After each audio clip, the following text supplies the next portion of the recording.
এটা একটা open secret.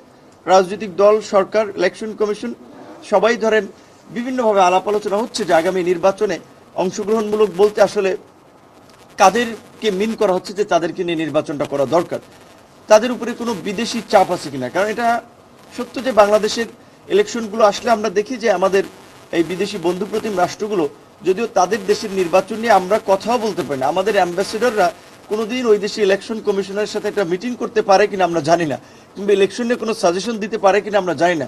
কিন্তু আমাদের ইলেকশন নিয়ে অনেক ধরনের প্রস্তাবনা দেয়, এখানে অংশগ্রহণমূলক হতে হবে, অমুককে নিতে হবে, তমুককে নিতে হবে।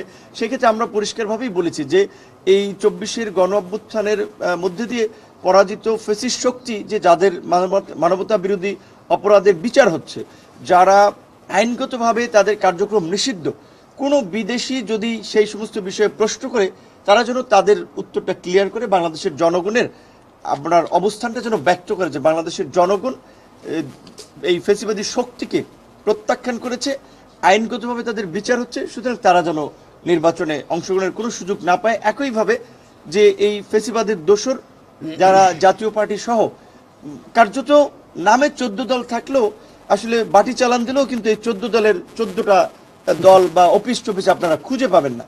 তো সেই জায়গা থেকে আমরা যেটা দেখেছি যে আসলে এখানে আওয়ামী লীগ এবং জাতীয় পার্টির মূল নেক্সাসটা ছিল পাওয়ার পার্টি এবং অপোজিশন।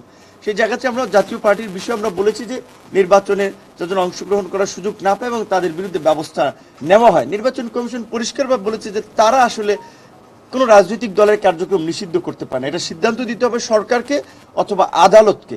চাই আমরা সরকারের প্রতিও আমরা আহ্বান জানাই, সরকার যদি আগামীতে একটা শান্তিপূর্ণ, অবাধ, সুষ্ঠু, নিরপেক্ষ নির্বাচন চায় তাহলে আওয়ামী লীগের পাশাপাশি জাতীয় পার্টিকেও যেন আন্তর্জাতিক অপরাধ ট্রাইব্যুনালের এই মানবতা বিরোধী অপরাধে বিচারের মুখোমুখি করে এবং জাতীয় পার্টির যে সমস্ত নেতা কর্মীদের বিরুদ্ধে খুনের মামলা আছে, দুর্নীতির মামলা আছে, তাদের বিরুদ্ধে যেন ব্যবস্থা নেওয়া হয়।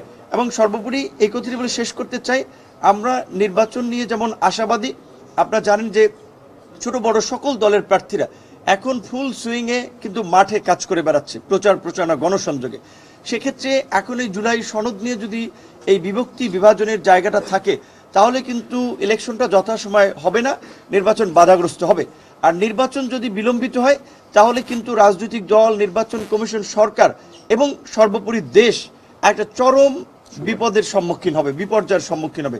সেই জায়গা থেকে আমরা নির্বাচন কমিশনকেও বলেছি নির্বাচনের 1 মাস আগে নির্বাচন নিয়ে কোনো অনিশ্চয়তা তৈরি হলে সেই ক্ষেত্রে তাদের একটা ভূমিকা নেওয়ার সুযোগ আছে। কাজেই তারা যেন সরকার প্রধানের সাথেও সেই বিষয়ে আলাপ আলোচনা করে তাদের নির্বাচনী কাজগুলো এগিয়ে নেন, পার্টিগুলোর সাথে যেন ডায়লগ শুরু করেন।